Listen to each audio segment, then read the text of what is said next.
mengimani kitab itu, dikatakan mengimani itu adalah bagaimana kita mempercayai bahwa betul adanya, tetapi bukan dijadikan pedoman hidup. Bedakan mengimani dengan pedoman hidup.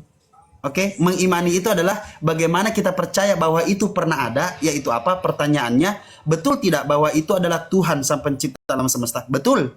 Karena apa? Karena di dalam Al-Quran Al-Karim dijelaskan bagaimana penciptaan Adam, bagaimana Adam diciptakan dengan saripati tanah terbaik, lalu Hawa diciptakan seperti apa. Itu semua dijelaskan di dalam Al-Quran dengan rinci juga. Kalau Anda mengatakan di dalam kitab Anda dengan rinci, di dalam Al-Quran juga dengan rinci. Tetapi ingat, di sini kita membahas tentang tauhid. Bagaimana kami mempercayai bahwa Allah Subhanahu wa taala itu satu. Allah Subhanahu wa taala itu satu karena menjelaskan segala sesuatunya ada di dalam Al-Quran juga. Seperti itu. Itu yang membuat. Kalau untuk kita menarik kepada mengimani, betul, kita mengimani sesuatu itu tetapi tidak dijadikan pedoman hidup. Justru makanya dikatakan beriman kepada kitab-kitab Allah, percaya bahwa kitab Allah itu pernah ada tetapi tidak dijadikan pedoman hidup. Pedoman hidup itu yaitu Al-Quran. Makanya kami percaya bahwa Allah Subhanahu wa taala satu-satunya sang pencipta alam semesta ini. Tuhannya Adam, Tuhannya Abraham, Tuhannya Musa, Tuhannya Isa, dan Tuhannya Nabi Muhammad sallallahu alaihi wasallam. Begitu, Saudara. Silakan. Iya, kan saya belum dapat juga. Sekali lagi saya pertegas ya, Bang ya. Ini kan kita bahas tentang Tritunggal dan tauhid ya. Di dalam Islam kan mengimani tauhid. Terus itu kan nabi-nabi sebelumnya tauhid, betul? Terus abang tadi mengatakan bahwa kun fayakun, jadil maka jadilah. Itu ada di dalam kitab Taurat. Kitab Taurat yang mana abang bilang sama? Bukan di dalam Al-Quran. Di dalam Al-Quran. Perkataan itu adalah firman. Iya, perkataan itu adalah firman. Maksud saya, ya, yang dari kitab-kitab sebelumnya bagaimana? Itu mengkonfirmasi bahwa itu Allah Subhanahu wa taala yang sama, yang mengajarkan tauhid juga. Dan di dalam Islam itu juga mengajarkan tauhid dan Tuhan yang sama dalam perjanjian, artinya dalam Bani Israel. Ya, silakan. Saya belum dapat. Nih, saya ulangi lagi sekali lagi ya. Allah Subhanahu wa taala dan Nabi Muhammad SAW mengajarkan bagaimana kita beriman. Bagaimana kita beriman? Beriman kepada Allah, beriman kepada malaikat, beriman kepada kitab-kitab Allah, beriman kepada nabi dan rasul, beriman kepada hari kiamat, dan beriman kepada qada dan qadar. Kita kembali kepada yang iman ketiga, yaitu apa? Rukun iman yang ketiga, beriman kepada kitab-kitab Allah. Nah, kita belajar di sini, yaitu apa? Di mana pembelajaran itu adanya di Al-Quran. Nah, Al-Quran inilah menjelaskan segala sesuatu terciptaan langit dan bumi, dan juga yang tadi saya jelaskan di awal narasi saya, yaitu apa? Allah Subhanahu wa taala yang mengetahui seperti apa yang Dia ciptakan. Saya kasih ciri-cirinya tadi. Allah lah yang tahu, Allah lah yang tahu orang lemah, Allah lah yang tahu orang itu suka gambling, orang itu suka begini, orang itu suka begini, manusia itu begini, manusia itu begitu. Nah, itu yang saya katakan. Makanya kami bertauhid. Al-Quran mengatakan beriman kepada kitab sebelumnya, tapi tidak memerintahkan untuk belajar ke kitab sebelumnya. Jadi kalau pertanyaan saya nggak mengatakan abang harus belajar atau pedoman hidup, tidak. Tetapi kan mengimani dan mengkonfirmasi bahwa orang-orang sebelumnya, ya, Bani Israel itu Tuhannya kan sama, betul?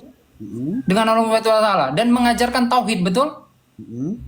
Betul tidak? Saya konfirmasi dulu. Betul. Betul. Makanya bagaimana abang tahu itu? Maksudnya? Yang mana? Bagaimana abang tahu itu? Mengetahui bahwa Bani Israel, ya, itu mengimani Allah Subhanahu wa taala yang mengajarkan tauhid itu. Loh, kok jadi ke sini? Nah, ininya temanya bukan tauhid itu adalah bukan tauhid itu adalah keimanan. Bagaimana kita syarat-syarat beriman kepada sang pencipta alam semesta, yaitu Allah Subhanahu wa taala. Kenapa saya dipertanyakan tentang Bani Israel? Iya, karena kan ini ada di surat Al-Maidah tadi. Oke, Saudara, gini aja. Pernah nggak Anda melihat orang Yahudi meludahi orang Kristen? Apa hubungannya dengan orang Yahudi meludahi orang Kristen? Nah, ini saya jelaskan. Karena orang Yahudi orang Yahudi melihat itu hal yang sangat menjijikkan. Karena apa? Karena manusia yang mereka gantung, yang mereka hukum, nah orang Kristen mentuhankan itu. Makanya mereka melakukan hal itu. Kemana-mana sih? Nah, Enggak, makanya di mana datanya? Di mana datanya orang Yahudi jijik dengan karena ada manusia yang digantung, di mana datanya? loh, makanya Di mana? Anda nggak pernah, saya bilang video. Apakah Anda pernah melihat video? Tidak Saya pernah pernah melihat lihat video itu, tetapi nggak ada. Tapi nggak ada. Oh, Itu Anda tidak berarti- tahu alasannya. Anda tidak tahu alasannya. Ya udah, maka dari itu, kalau Ya. Anda mempertanyakan tentang Tuhannya Yahudi, Anda mempertanyakan kepada Yahudi. Kalau saya hanya mengimani bahwa Tuhan dari mulai Nabi Adam, kan pertanyaannya gini, fokus. Pertanyaan Anda, tema kita adalah tauhid. Oke? Betul, Tauhid betul. itu adalah iman. Nah, Anda bertanya kepada saya, bagaimana caranya saya percaya bahwa Tuhannya Nabi Adam sampai saat ini adalah Tuhan yang sama? Saya bilang dikonfirmasi di Al-Qur'an. Kan begitu. Segala sesuatu yang dijelaskan di dalam Al-Qur'an 80% itu terbukti kebenaran. Itulah tauhid. Alasan saya bertauhid, alasan saya beriman. Begitu cara diskusi, Bung.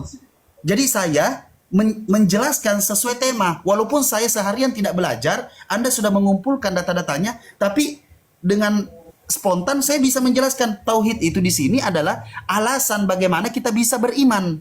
Itu alasannya. Kalau Anda mau mempertanyakan bagaimana Anda mengetahui bahwa orang Yahudi itu sama seperti, ya Anda tanya kepada orang Yahudi, Bung, bukan kepada saya. Tapi kami beriman bahwa Tuhannya Nabi Adam sampai detik ini yaitu Tuhan yang sama. Karena apa? Bukan berarti kalau mereka menyebut Tuhannya siapa, Tuhan saya Allah. Saya percaya bahwa Tuhannya Nabi Adam itu Allah Subhanahu wa taala. Tuhannya Abraham itu Allah Subhanahu wa taala. Tuhannya Isa Allah Subhanahu wa taala. Di mana konfirmasinya? Di dalam Al-Qur'an. Itulah tauhid. Bagaimana caranya saya memahami itu? Al-Qur'an menjelaskan segala sesuatu penciptaan langit dan bumi. Ya, dengan di mana? mengatakan, Ya, di mana di Al-Qur'an? Innama amruhu isya aroda syai'an ayyakula lahu kun fayakun. Seperti Ya, itu. di mana di Al-Qur'an mengatakan bahwa Tuhan yang sama yang di dalam di Bani Israel ini dengan Tuhan itu sama dengan yang di Islam sekarang ini. Lah, di dalam Al-Quran kitab-kitab sebelumnya ini kan Yang mana? rukun iman. Hah? Rukun Kenapa rukun iman? Kita harus beriman kepada kitab-kitab sebelumnya. Iya, mengimani kitab-kitab sebelumnya, apakah dia mengatakan bahwa Tuhan yang sama? Lah itu Makanya yang Anda pembuktiannya di mana? yang Itu Anda Tuhan tadi yang sampaikan, sama. Tauhid. yang Anda tadi sampaikan. Loh, iya justru saya minta pembuktiannya di sini. Coba baca. Oke, nih kita baca ya. Nah, Kami meneruskan jejak mereka para nabi dan Bani Israel dengan mengutus Isa putra Maryam yang membenarkan apa yang kitab suci sebelumnya, yaitu Taurat. Betul? Kami menurunkan Injil kepadanya yang dalamnya terdapat petunjuk dan cahaya yang membenarkan kitab suci yang sebelumnya, yaitu Taurat, dan menjadikan petunjuk serta pengajaran bagi orang-orang yang bertakwa. Makanya saya bilang, ini bagaimana pembuktiannya yang di sini, gitu loh. Bahwa di dalam Taurat itu juga mengimani yang sama. Ya, tauhid. Silakan. Pakai datanya, Bang. Soalnya tadi Abang bawa-bawa ke ini Yahudi meludahi, itu nggak ada hubungannya. Coba diulang pertanyaannya. Bagaimana caranya? Iya, bagaimana caranya Abang mengetahui bahwa Tuhan yang sama yang diimani oleh Nabi Adam itu juga yang diimani oleh kalian sekarang gitu loh, Bang. Mengajarkan tauhid itu. Silakan. Dari itu. Dari narasi ini, dari firman ini. Di sini nggak ada dijelaskan seperti itu. Nah, tetapi Al-Qur'an ini menjelaskan seperti ini. Paham nggak? Al-Quran menjelaskan Nggak paham. seperti ini. Nggak gini, paham gini. saya. Oke, gini. Kayaknya kita harus belajar tentang tauhid. Tahu nggak artinya tauhid apa? Tauhid itu apa? Silakan, Bang. Wah. Gini, yang sering mungkin Anda dengar. Tauhid itu adalah imani saja. Tauhid itu imanin saja. Ya, imani saja. Nah, tetapi imani saja ini Di mana bagaimana? dibilang tauhid itu imani saja? Anda mengangkat Coba, tema Bang. ini, tapi Anda nggak mengerti tauhid itu apa? Lah, tauhid itu kan persoalannya dalam kalian. Saya kan Tritunggal. Iya, tapi kenapa Anda mengangkat tauhid tapi Anda tidak tahu artinya? Kok bisa Anda mengangkat nggak- tauhid? Saya bisa tunjukkan datanya bahwa tauhid itu yang setahu saya itu penyatuan. Kenapa? Iya, penyatuan beriman kepada Sang Yang Maha Tinggi, bertauhid beriman. Iya, silakan. Di mana tauhid itu beriman? Iya, Ya, mengimani abang tunjukkan Allah. aja datanya. Kenapa? Abang tunjukkan datanya di mana tauhid itu beriman. Saya bisa tunjukkan datanya bahwa tauhid itu penyatuan. Kacau banget sih ini diskusi. Kenapa kita malah pertanyakan ya tauhid Kan itu abang sih. yang tadi. Bang, gini, saya tadi jelaskan Apa? yang namanya gini, tidak ada tugas saya untuk membuat Anda masuk ke Islam, tidak ada tugas saya untuk membuat Anda meyakini apa yang Anda saya jelaskan. Di dalam Islam itu ada namanya dalil nakli dan dalil akli. Nah, penjelasan ini saya cuma bisa sampaikan. Kalau mau dicari secara lantang, kita kembali kepada yang namanya tema. Ini terlalu lucu diskusi kayak gini. Tema aja baru kita bahas. Kan begitu? Masa iya tema baru kita bahas? Nah, saya bilang, beriman kepada Allah itu namanya tauhid. Nah, Allah ini tidak kelihatan. Allah ini tidak bisa dijangkau. Allah ini maha besar, maha tinggi, maha suci, maha goib. Maka dari itu saya cari kenapa bisa maha suci, kenapa bisa maha tinggi, kenapa bisa maha goib. Karena ada dalam Al-Quran. Al-Quran menjelaskan segala sesuatu itu tentang bagaimana kita bertauhid kepada Allah. Yang tadi saya jelaskan barusan, yang kedua, yang match kedua di saya mengatakan manusia sudah ditantang oleh Allah Subhanahu wa taala untuk membuat kitab sejenis Al-Quran, tetapi 1400 tahun yang lalu tidak ada manusia sedikit pun yang mampu membuat Al-Quran sejenis kitab sejenis Al-Quran. Tidak ada sampai detik ini. Nah, itulah yang namanya tauhid. Di situ awal mula tauhid. Bagaimana kita percaya, di mana kita bisa memahami tentang tauhid Tuhan itu satu. Yang tadi, qul huwallahu ahad, Allahus samad, lam yalid wa lam yulad wa lam yakul lahu kufuwan ahad. Allah tidak beranak dan tidak diperanakkan. Loh, kok bisa? Kenapa bisa seperti itu? Apa yang terjadi? Emang siapa dia? Kita cari tahu lagi di surah yang sama. Di surah kembali lagi tadi di surah kedua. Al-Baqarah dikatakan apa? Allahu la ilaha wal hayyul qayyum la ta'uzu sinatu wa la na'um lahu ma fis samawati wa fil ard. Itu penjelasannya. Itulah yang namanya tauhid. Bukan mempertanyakan bagaimana saya bisa mengetahui bahwa Tuhannya orang Yahudi, Tuhannya itu Allah juga. Bukan, Tuhan mereka mungkin namanya Elohim. Tuhan mereka mungkin namanya Yahweh atau namanya siapa. Tetapi saya diperintahkan untuk beriman kepada Al-Quran dan juga kitab-kitab sebelumnya. Tetapi bukan untuk menjadikan pedoman hidup. Begitu saudara, silakan. Oke lah, tadi abang sempat tadi senggol ya tentang goib dan tidak serupa kan? Betul. Ya, laisa kamis laisaiun, betul? Laisa kamitslihi syai'un, betul. Oke. Bagaimana tentang ini? Ya. Di dalam hadis Muslim 1262 Allah turun ke langit dunia paling. Kenapa, Bang? Nggak apa-apa. Lucu, cara diskusinya lucu, tapi nggak apa-apa. Makanya saya bilang kalau saya mencoba untuk menyetarakan, nggak apa-apa. Biar nggak apa-apa, tanya aja, nggak apa-apa. Loh, Allah turun ke maksudnya abang di atas nih, abang menurunkan level abang gitu sama saya. ya bukan. Maksudnya saya mencoba mengimbangi. Saya mencoba untuk mengimbangi karena tauhid itu adalah oke, saya jelaskan. Allah turun di sepertiga malam. Begitu katanya di situ. Iya. Betul. Nah, itulah Islam ketika ada kalimat alegoris, maka kita kembali kepada teks original. Kalau mungkin saudara kalau paham teks originalnya, di situ yang dimaksud bahkan dikatakan Allah ada di mana-mana. Bahkan ada dikatakan di dalam hadis, Allah ada di mana-mana. Ada di hadis lain mengatakan Allah ada di mana-mana. Nah, Iya, terus membatalkan teks ini. oke. Sebentar. Allah turun di sepertiga malam itu bukan Tuhannya yang turun, bukan fisiknya yang turun, tetapi rahmatnya yang turun. Rahmatnya kepada umat manusia bagi siapa yang meminta. Begitupun juga dengan Allah ada di mana-mana bagi setiap orang yang meminta kepadanya. Makanya Tuhan saya tidak ada di sepiteng, Tuhan saya tidak ada di lubang kloset. Karena apa? Karena tidak ada manusia yang meminta kepadanya di lubang sepiteng atau di kloset, tidak ada. Makanya rahmatnya yang ada di mana-mana dan rahmatnya yang turun bagi setiap orang yang bersolat tahajud. Itu menjelaskan tentang solat tahajud, saudara. Begitu. Gimana katanya rahmatnya yang turun? Boleh minta datanya saya? Itu Anda baca Arabnya. Kenapa Arabnya? Ya, baca Arabnya. Semoga Anda tahu ilmu nahwu sorof, jadi Anda bisa menjelaskan. Iya. Terus? Abang mentakwil ini berarti. Kenapa? Abang selagi mentakwil ini. Oke, oke. Gini, saya ajarkan ya. Kembali lagi saya katakan yang keempat kalinya, Al-Quran itu atau di Islam itu ada yang namanya dalil nakli, ada yang namanya dalil akli. Ketika tidak keluar dari konteks yang sudah dijelaskan oleh ulama-ulama dan juga begitu penjelasan di situ, kita tidak akan pernah keluar. Sekarang saya mau tanya, apakah Anda menginginkan bahwa Tuhan saya yang turun di fase 3 malam? Kalau Anda menginginkan itu, itulah iman Anda. Tetapi saya di sini menjelaskan bahwa di situ yang dimaksud itu adalah itu kalimat alegoris. Allah yang turun. Allah itu laisa kamitslihi syai'. Allah tidak menyerupai apapun. Allah tidak menyerupai apapun. Nah, jadi yang turun itu, loh, katanya Allah, ternyata dicari lagi. Dicarinya bagaimana cara mencarinya? Mencari. Oh, ternyata yang dimaksud rahmatnya. Bagaimana caranya Anda bisa di mana? Mengetahui saya caranya itu rahmatnya gimana? Abang lagi mentakwil ini berarti ta?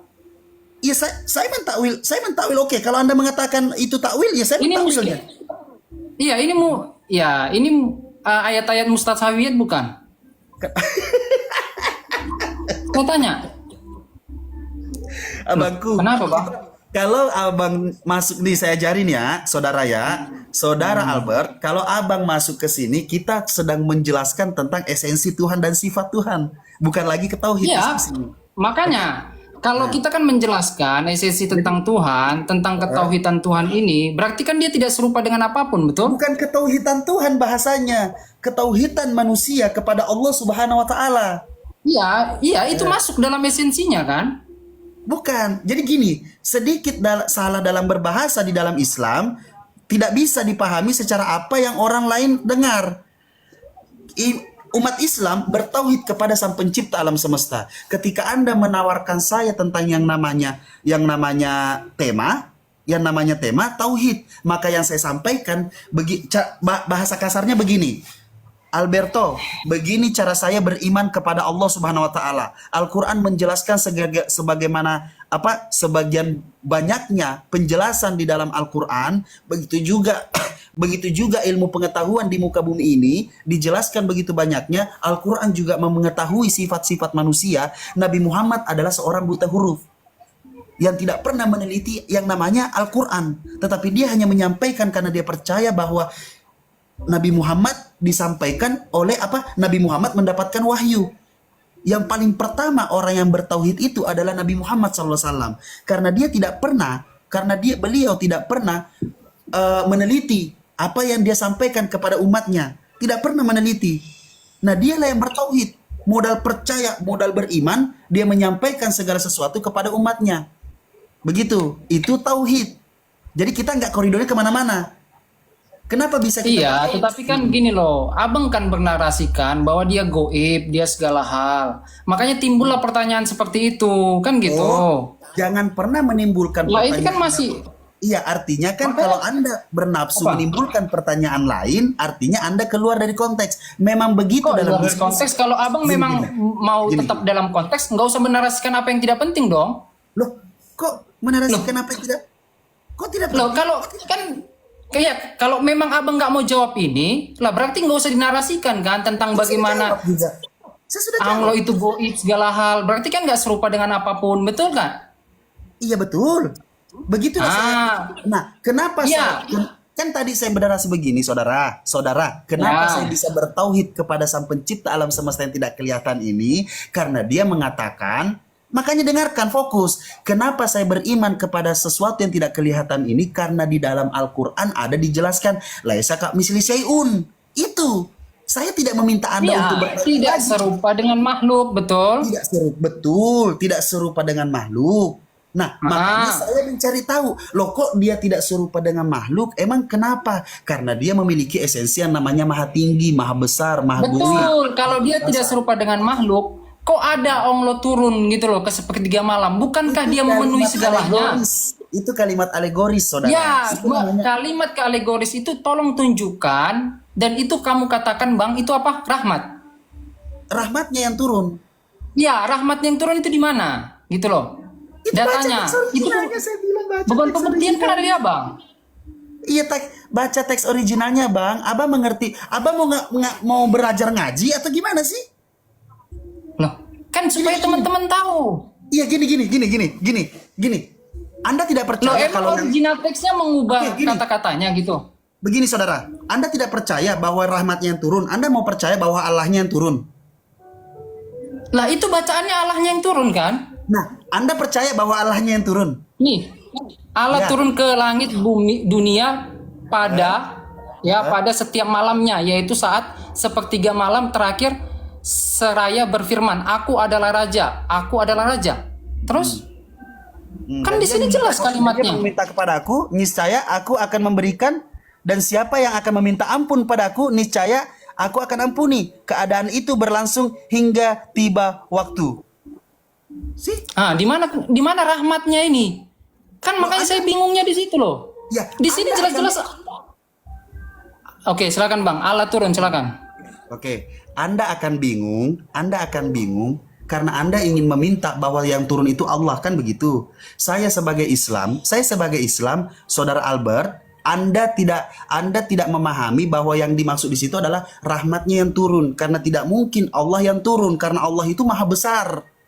Begitu, makanya saya jelaskan, Anda terima atau tidak terima, itu bukan tugas saya. Tugas saya hanya menjelaskan, kalau menurut Anda kontradiksi, menurut Anda caruk maruk, menurut Anda tidak jelas, itu tidak masalah. Tapi kalau Anda ingin memahami, kembali ke teks originalnya kita baca. Teks originalnya. Kenapa Rasulullah Shallallahu Alaihi Wasallam mengatakan yang turun itu adalah Allah Subhanahu Wa Taala? Yang turun itu adalah rahmatnya, bukan Allahnya, bukan fisiknya. Kenapa dikatakan rahmatnya? Kembali kepada Al-Quran. Laisa kamitslihi syai'un. Allah tidak menyerupai apapun. Selesai. Hadis ketika dijelaskan sesuatu yang jomplang, kenapa? Kenapa semua kita bisa memahami bahwa kaki Allah di neraka, terus tangan Allah sebelah kanan semua, Allah melihat memakai mata. Kenapa kita mengatakan semua itu kalimat alegoris? Karena kita kembali kepada Al-Quran. Laisa kamitslihi syai'un. Allah tidak menyerupai apapun. Maka kami bilang, oh ternyata ini kalimat alegoris. Begitu. Begitu penjelasannya. Masih ada pertanyaan sebelum saya bertanya tentang tauhidmu? Oke, masalahnya gini Bang ya. Oh, Kita lihat ini ya. Ini ada video ya tentang bagaimana turunnya sepertiga malam itu. Bung, sebentar. Kenapa? Gini. Sebentar. Coba balik kameranya. Oh. Coba balik kameranya.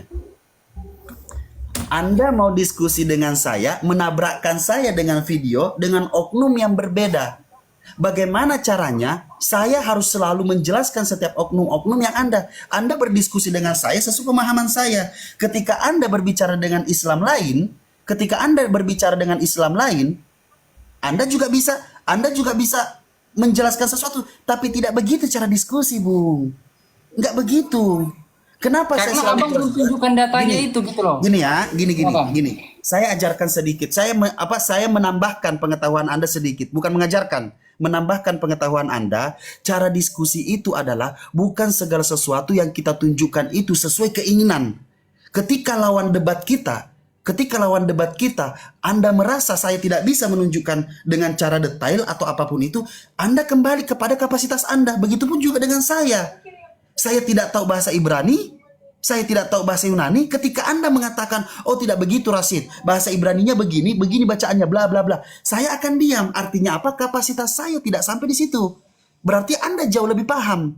Kan begitu. Nah, saya tadi sudah mengatakan bahwa bahwa itu adalah rahmatnya. Kenapa bisa dikatakan rahmatnya? Karena tidak mungkin Allah turun. Karena Allah itu laisa kamitslihi syai'un. Allah tidak menyerupai apapun. Begitu, dan dia maha besar. Nah, kalau Anda mau menabrakkan saya dengan video, nah saya tidak bisa membantah video itu. Karena apa? Itu oknum yang berbeda, guru yang berbeda. Karena dalam pemahaman Islam itu, Nabi Muhammad dengan Allah Subhanahu wa Ta'ala itu sudah finish. Tetapi yang namanya perdebatan antara ulama, yang namanya akidah, yang namanya fikih, yang namanya pemahaman, itu berbeda-beda, saudara. Saya tidak tahu apakah Anda menunjukkan kepada saya itu NU atau Muhammadiyah. Saya tidak tahu. Saya ini Muhammadiyah, belajar Muhammadiyah, sedikit belajar NU. Anda mau menabrakkan saya, tidak sekalian aja Anda bawa video Syiah. Tidak begitu cara diskusinya, Bung. Di sini ada mengatakan, oke, nggak apa-apa. Saya sudah menjelaskan, saya sedikit mengajarkan kepada Anda, kalau debat seperti ini bukan mengambil video lalu menabrakkan. Bukan, tapi tetaplah berargumen dengan saya. Kalau menurut Anda saya salah, dan Anda mengimani atau mempercayai perkataan ustadz ulama itu atau ustadz itu, silakan.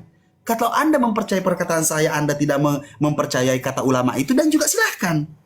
Tapi nyatanya Anda tidak percaya dua-duanya dan Anda menabrakkan saya. Ini diskusi macam apa? Pernah diskusi? Oke, gini aja, Saya kalau Anda pernah kuliah. Pasti Anda tahu cara diskusi itu seperti apa. Ya kan? ya saya pernah kuliah. Alhamdulillah, bagus. Pasti tahu cara diskusi Gini itu deh, seperti gini apa. deh. Ya, Makanya silakan apa lagi? datanya aja lah kalau enggak. Saya nggak akan tabrakkan, saya minta datanya bahwa itu rahmatnya. Karena banyak juga Bang yang mengatakan seperti ini juga. Misalnya nih, Onglo itu punya tangan, Abang tahu juga kan? Betul. Nah, Onglo itu punya wajah, betul? Betul. Terus habis itu Onglo ini meletakkan kakinya, betul? Betul. Silakan. Itu bagaimana? Oke, di Asyura ayat Makanya itu 11. yang- Itu. Di Asyura ayat Oke. 11. Silakan. Ya, Abang duluan, Abang. Di Asyura ayat 11 itu tadi yang saya katakan.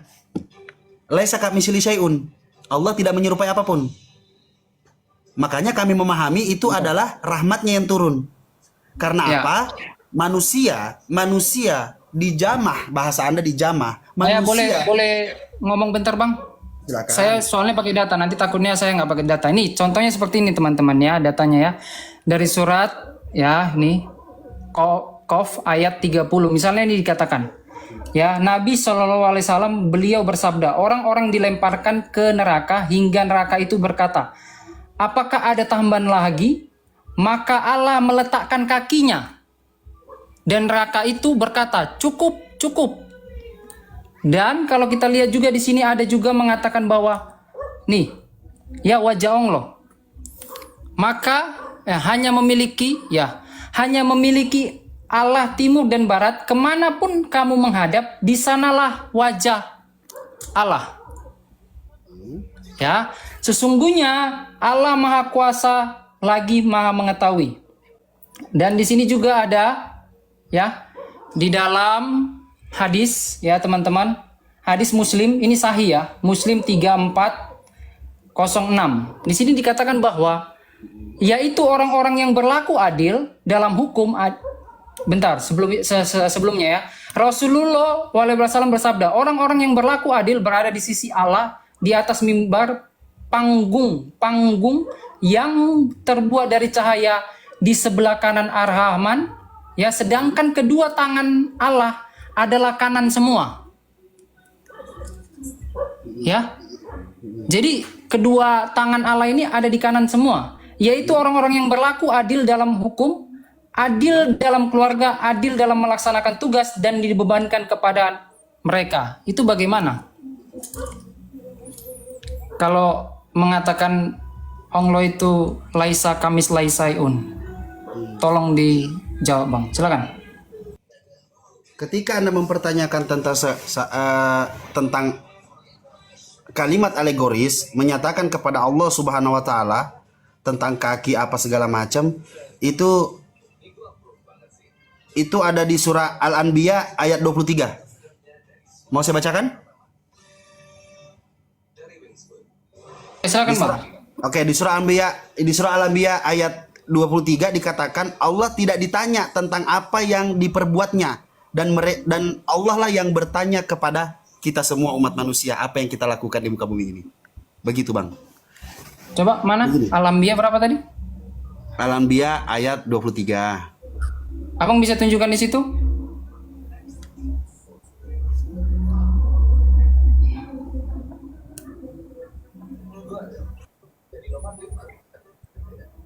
Gimana caranya nih?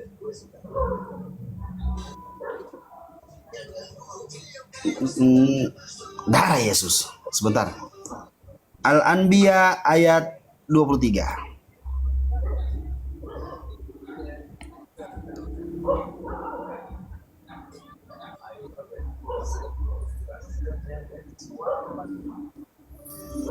Ya. Udah ketemu? Iya, saya akan buktikan bahwa apa yang dimaksud di situ. Oh, Anda lebih memahami darah Yesus. Enggak, saya pakai ini ya, oke, silakan. Nah, Allah tidak ditanya tentang apa yang dia kerjakan, tetapi merekalah yang akan ditanya. Iya, coba ada tafsirnya itu kan? Hah? Kenapa? Apa tafsirnya mengatakan apa? Persoalan tentang apa yang dikerjakan. Ya, Allah tidak ditanya atau dievaluasi dan dimintai pertanggungjawaban tentang apa yang dikerjakannya terhadap makhluk. Nah, Iya. tadi, oke. Tadi penjelasannya itu kaki Allah di neraka itu terhadap makhluk kan? Sudah penuh belum? Atau apa ya kan? Hmm. Nah, masuk berarti ya kan? Karena Kok Allah masuk Tuhan sih? yang maha berkuasa, yang kekuasaannya mutlak, tidak pernah salah atau keliru sedikit pun dalam semua perbuatannya. Tetapi sebaliknya, manusia, merekalah yang akan ditanya atau dievaluasi dan dimintai pertanggungjawaban tentang semua yang mereka kerjakan di dunia, baik karena kelemahan atau kebodohan maupun karena dorongan hawa nafsu yang tidak terkendali. Iya, kan di sini dikatakan bahwa dari tafsirnya ya, dia Allah tidak ditanya atau dievaluasi. Nih, teman-teman. Jadi ini hanya melihat pertanggungjawaban.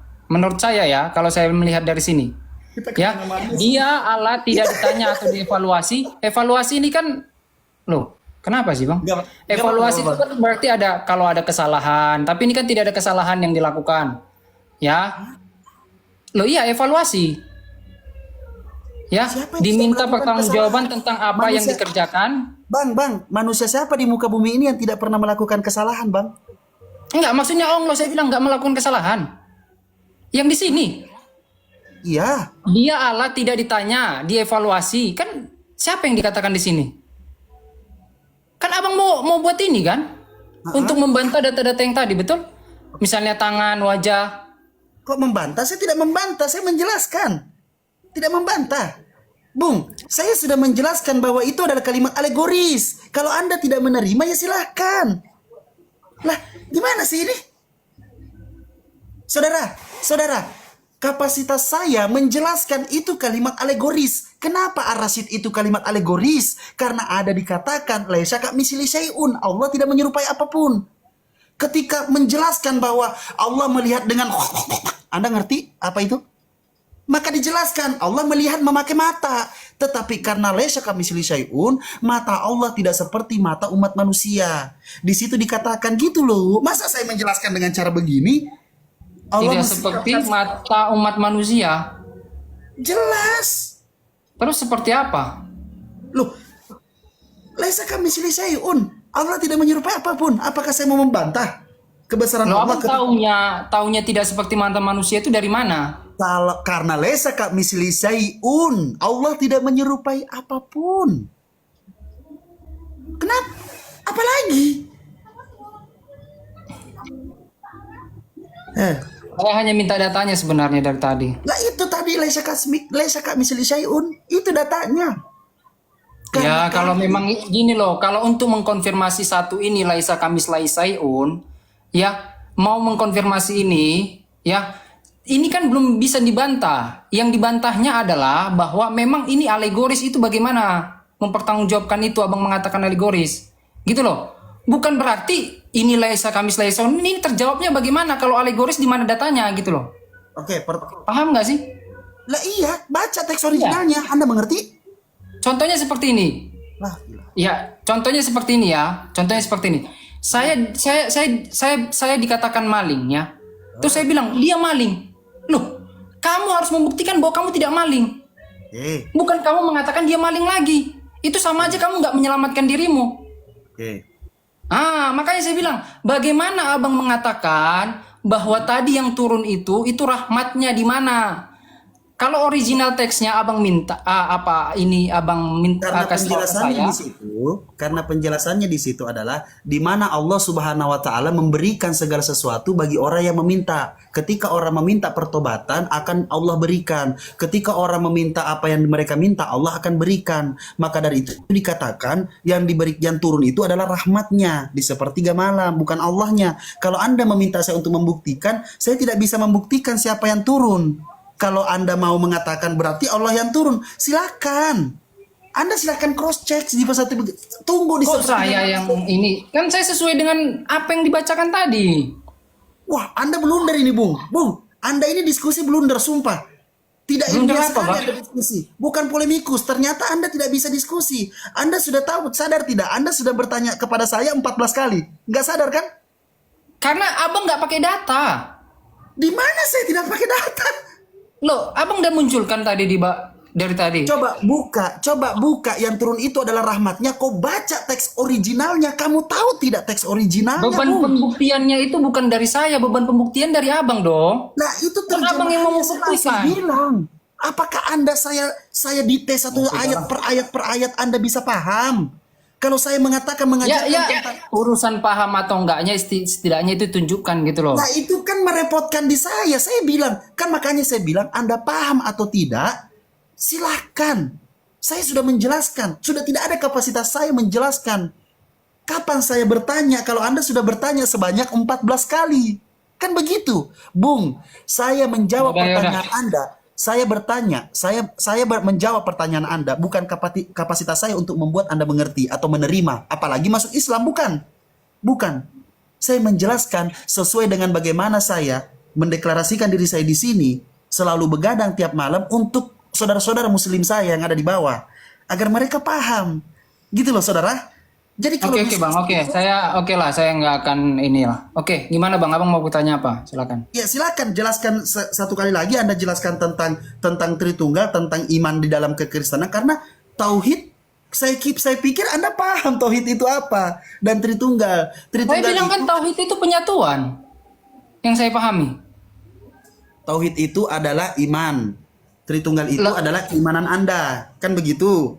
Tauhid dan iman sama-sama tauhid dan Tritunggal itu sama-sama keimanan. Kan begitu? Nah, pertanyaan saya, coba Tritunggal itu bukan keiman. Tritunggal itu tirinya itu 3 pribadi, tunggalnya itu Allahnya. Waduh, nggak ada Tritunggal itu imanin. Lah, lalu kenapa ada tema yang namanya tentang Tritunggal dengan tauhid? Oh, gimana sih? Iman itu kan bahas tentang agama toh. Makanya agama Islam, agama Kristen.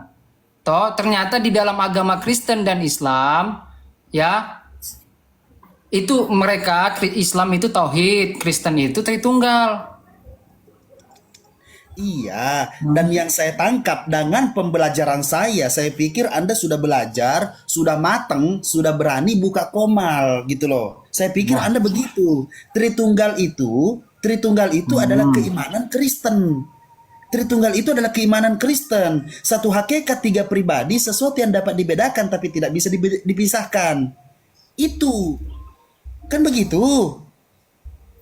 Paham nggak Tritunggal itu apa? Sesuatu yang dapat dibedakan tapi tidak bisa dipisahkan. Begitulah mengimani yang namanya Yesus Kristus, firman yang turun. Di mana firman yang turun itu dijelaskan di Yohanes 1 ayat 1. Pada mulanya adalah firman bersama-sama dengan Allah, dan firman adalah Allah. Yohanes 1:14, firman itu telah menjadi manusia dan hidup di antara kita. Firman itu, sang logos itu, rema yang turun menjadi manusia. Maka dari itu dikatakan firman ini adalah anak.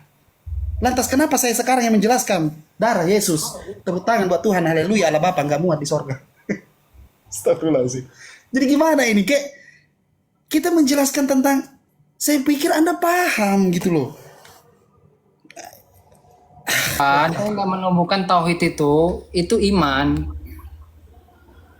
Boleh nggak datanya gitu loh? Data lagi.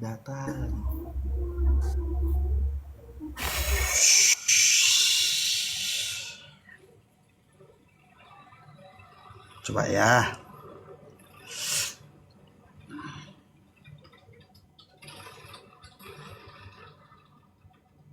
Ya, kita ambil umumnya aja ya.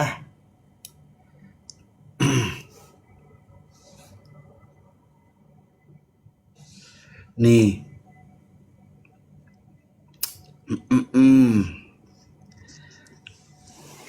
Nih. Tauhid adalah konteks agama Islam, berarti keyakinan dan pengakuan akan keesaan Allah. Iya, itu ya mengakui akan keesaan Allah. Tetapi apakah tauhid itu keyakinan? Kan enggak. Tetapi membahas tentang Allahnya di dalam Islam ini adalah tauhid, betul? Betul tidak? Kok begitu sih sekarang penjelasannya? Gimana sih? Enggak. Aduh, Alberto, gini saya jelaskan ya, saya sedikit kasih pengetahuan kepada Alberto. Alberto, tauhid itu Iya. adalah keyakinan seorang Islam bagaimana mereka bisa Bentar, mengesahkan saya kasih Allah. datanya ya. Nih, ya. Ini tauhid itu penyatuan ya, teman-teman. Ya, saya pakai data nih. Bersatu menyatukan atau menjadi satu. Ya. Ini kalau kita lihat nih, ya. Nih. Ini tauhid ini. Kalau kita lihat di sini kan, misalnya ini, ya, ini kita copy, ya, kita translatekan, terus kita lihat apa yang dimaksudkannya. Bersatu menyatukan menjadi satu. Selesai. Saya pakai data juga, makanya saya bilang. Ya, data Gini dari aja deh. mana? Udah. Oke, sekarang saya tanya. Kamu. Oke, Anda menginginkan data itu, lalu Anda mau menyamakan tentang Tritunggal dengan Tauhid. Begitu maksudnya kan? Saya sebagai Islam, dari kecil saya belajar sampai detik ini, saya memberitahukan kepada Anda, Tauhid itu apa? Tauhid itu seperti penjelasan di sini. Keyakinan, dan pengakuan akan keesaan Allah. Itu dalam Islam. Saya nggak tahu itu dalam apa. Ini kamus Arab Indonesia. Kamu Arab nggak? Lah iya kan tauhid itu kan bahasa Arab. Gimana sih? Salah lagi saya. Lo gimana sih? Sebenarnya kita ini mau ke kritik teks. Ya udah Mau oke. Langsung aja ke lanjut esensi lah. Tuhan atau mau kemana? Saya mau ditanya atau gimana? Silakan lah. Enggak. Ya mau nggak mau karena Anda sudah bertanya sebanyak Ya, 14 kali silakan. kepada saya. Silakan. Oke, silahkan Anda jelaskan dulu pertama tentang Tritunggal itu. Silahkan. Oke, kan Anda ngulang sudah lagi. jelaskan. Silahkan Tritunggal dijelaskan. Oke, kita ngulangi lagi ya. Ya. Oke ya teman-teman ya, tentang Tritunggal saya singkat saja karena ini kan TikTokan. Ya. Nih, misalnya ini ya. Kita buka di dalam perjanjian lamanya dulu ya teman-teman ya, tentang keesaan Allahnya dulu ya. Ini ya tentang misalnya ulangan 6 ya. Ini ulangan 6 ya, ulangan 6 ayat 4 Sema Israel ya. Di situ Esa di situ itu pakai ehad. Kita bisa buka ya, karena ini santai saja kita buka aja ya ulangan ya, kejadian, keluaran, imamat, bilangan, ulangan. Ya, ulangan 6 ya ayat 4. Ya. Nih, ada one. Nih, dalam bahasa Ibraninya itu ehad, bukan yahid. Ya. Terus habis itu di mana lagi kata ehad? Itu kita bisa lihat di dalam Kejadian 1 ya, Kejadian 2, sorry. Kejadian 2. Nih, perhatikan teman-teman ya. Tadi ini kan sudah ya. Ya, terus Kejadian. Nih gini loh. Datanya Kejadian 2 ya. Ayat ke 24. Ya, ayat ke 24. Ya, kita lihat di sini one. Ya, nih. Itu pakai ehad juga. Tapi ada persatuan antara laki-laki dan perempuan. Ya. Jadi di situ terus tentang ketritunggalan Allah itu misalnya nih. Ya, dalam Kejadian 1 ya, misalnya ayat 26. Ya. Kalau kita lihat di sini ya, original teksnya ya. Elohim itu pakai plural. Ya teman-teman nih. Ya. Berarti ada kejamakan dalam diri Allah. Ya, itu saja Bang. Jadi Anda mau mengatakan bahwa Tuhan Anda 1/3 atau Tuhan Anda 1 tapi ada 3 atau gimana? 3 pribadi dalam satu hakikat. 3 pribadi, 1 hakikat. 3 pribadi, 1 hakikat. Tiga-tiganya Tuhan atau bukan? Ketiganya sepenuhnya Allah. Nih ya. Tiga-tiganya. Saya tunjukkan datanya lagi boleh? Oke, silakan. Oke. Nih teman-teman ya. Nih ya.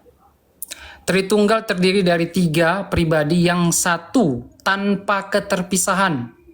Ya, eksistensinya secara utuh bersatu untuk ya membentuk satu Allah, satu natur yang hidup dalam 3 perbedaan antara Bapa, Anak, dan Roh Kudus. Silakan. Apa tadi? Apa sorry, baca aja dulu. Jangan, nggak usah dibalik kameranya, baca aja apa? Oke, nih. Nggak dibaca aja, nggak apa-apa. Oke, Tritunggal terdiri dari 3 pribadi yang satu tanpa keterpisahan. Tanpa keterpisahan. Betul, antara Bapa dan firman-Nya itu tidak terpisah. Maka salahlah orang mengatakan Bapa itu terpisah dengan Anak. Dan Anak itu terpisah dengan Roh Kudus. Tidak ada. Di dalam kekristenan itu tetap satu mereka. Karena hakikatnya yang buat mereka itu melekat. Jadi tidak bisa terpisah. Ya. Oke, Secara utuh. Silakan. Oke, silakan. Coba Lukas 3 21 dengan 22 dibaca. Oke, Lukas 3. Kenapa di situ? Silakan dibaca aja, Bang. Lukas. Oke, Lukas 3. Saya tidak mau Ayat. bertanya seperti apa. Nomor 21 dan 22.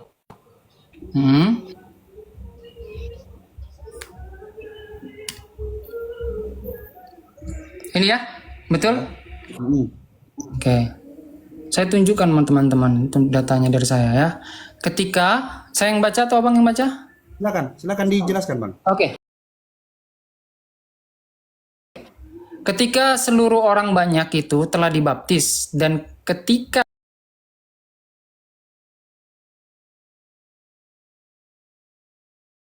terdengarlah suara dari sorga, engkaulah anak yang kukasihi, ya kepadanya mulah aku berkenan. Silakan bang. Oke, Yesus lagi dibaptis, Roh Kudus terbang-terbang dengan merpati, lalu ada lagi suara lain dari langit. Nggak ada terbang-terbang itu nggak ada bang. Itu Jangan- berupa merpati? Iya nggak ada terbang-terbang bang. Oh, oke, sorry. Soalnya setahu saya merpati itu terbang. Ya udah. Oke. Waduh, Pokoknya ini ada kan. Yesus dibaptis, ada merpati, ada suara. Apakah itu satu atau ada pisah? Coba. Lah itu tetap satu. Tidak ada pisah di situ. Hah? Tidak ada yang pisah di situ. Pribadi-pribadi itu tidak terpisah. Pribadinya Ya. tidak terpisah pada saat. Iya. Coba gimana Anda menjelaskan? Coba jelaskan pelan-pelan. Nih ya, Yesus sekali dibaptis. lagi ya. Yesus dibaptis. Bentar. Inilah ya. Dalam hak Allah tidak ada 3 individu yang bersama dan terpisah satu sama lain, tetapi hanya perbedaan pribadi dari dalam esensi ilahi. Jadi tidak terpisah. Apanya yang tidak terpisah, Bang? Hakikatnya, karena hakikatnya cuma satu. Allah itu. Hakikatnya cuma satu. Betul. Hakikatnya cuma satu, yaitu Allah. Allah. Coba kalau memang hakikatnya satu, 1 Korintus 6 nomor 14. 1 Korintus Oke. 6 nomor 14. Silakan. 1 Korintus 6:14. Nih. Ini? Ya. Oke. Allah yang membangkitkan Tuhan akan membangkitkan kita juga oleh kuasanya. Kenapa, Bang? Oke. Pertanyaannya? Pertanyaan konfirmasi saya, Allah ini Tuhan atau bukan sih? Allah itu beda dengan Tuhan. Oh, jadi Allah itu bukan Tuhan. Pengertiannya beda. Pertanyaan saya, Allah itu Tuhan atau bukan? Bukan. Kan saya tegas tadi. Marah Yesus. Nah, begini Bang mantapnya. Jadi saya tidak menabrakkan video kepada Abang. Satu-satunya Kristen baru yang saya kenal diskusi, Anda mengatakan Allah itu bukan Tuhan. Mantap. Ya saya terima penjelasan Anda. Iya, Jadi dalam Allah hal bukan pengertian Tuhan. sama seperti Betul. ini ya. Ya. Bentar ya, kita buka datanya ya. Kata Tuhan. Nih ya. Kata Tuhan. Ya. Itu berarti penguasa. Ya. Kata Tuhan, nih teman-teman ya, dalam terminologinya ya. Etimologi dan terminologi. Kata Tuhan dalam bahasa Melayu berasal dari kata tuan. Buku pertama memberikan keterangan, jangan rokok bang. Waduh, gimana kayak gini? Ya, sorry. Ya, itu tentang penguasa atau pemilik atau atasan. Oh. Jadi, Silakan. kalau Allah penjelasannya apa? Oke. Kata Allah ya. Itu kata Tuhan ya. Oke, bentar. Kita buka dalam Kristen. Ya. Kan diputus kan? Enggak, ini aja cancel aja, enggak apa-apa. Waduh, saya nggak mau lagi lah kayak kemarin kayak gini. Alah, makanya tadi saya bilang jangan. Enggak masalah, Bang. Enggak masalah sebenarnya itu. Hanya membatasi. Jadi umur di bawah 17 tahun, dia tidak masuk ke Komal Abang. Tapi Enggak, umur di abang atas merokok, 17. abang merokok. Iya, betul. Saya merokok. Yang daftar TikTok umur di bawah 17 tahun itu nggak masuk ke Komal Abang. Umur di atas 17 tahun itu masuk. Kira-kira anak usia 16 tahun ke bawah ada nggak yang suka diskusi lintas agama? Kan nggak, santai aja, Bang. Iya, itu kesalahan saya, tapi nggak apa-apa, nggak masalah. Sebenarnya nggak masalah. Bukan nggak masalah, kemarin juga kayak gitu bang. Makanya saya bilang, aduh. Iya, sebenarnya nggak masalah. Gimana? Hah? Salah saya juga sih, saya ngeluarin asap gitu loh. Nggak masalah sebenarnya, nggak apa-apa. Aman sebenarnya. Gini lah, turun dulu lah, baru naik lagi. Ya udah, turun dulu baru naik lagi. Ya, silakan. Oke. Ini Salah gua. Ah, harusnya gua lupa. Soalnya ini bakal dijadiin alasan mau kabur dia. Udah mulai puyeng, mukanya udah nggak ini. Alasan udah. Astagfirullahaladzim, kok ada ya? Tapi nggak apa-apa. Kita nggak boleh, kita hargai teman-teman. Begitu-begitu dia manusia kok. Nggak boleh, biarin aja. Bismillah, semoga aman ya. Bismillah.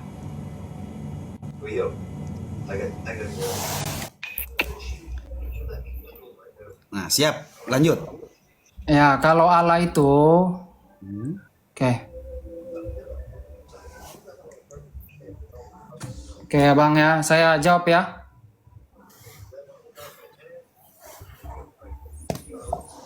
Bang, dari bilang jangan rokok, ngerokok. Iya, makanya sedikit. Hmm, Sudah.